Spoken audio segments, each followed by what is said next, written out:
An animal shelter houses only cats and dogs.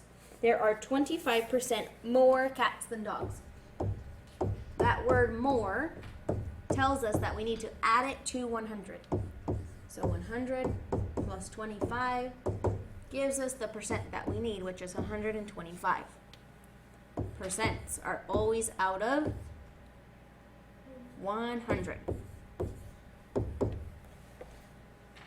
Now it says that if there are 40 cats, how many dogs are there? It told us that there are 25% more cats. So the cats, the 40 cats, need to match up with the percent that is bigger because there's more cats.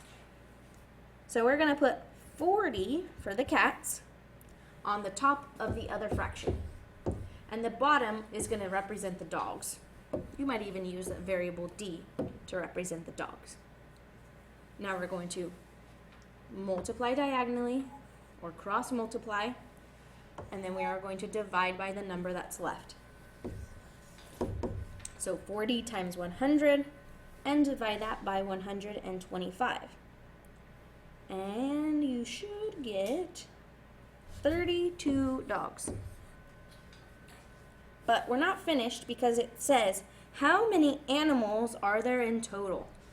So we knew in the beginning that there were 40 cats, and we now know that there are 32 dogs. So to figure out how many total, we just have to add them together. And 40 plus 32 means there are 72 total animals.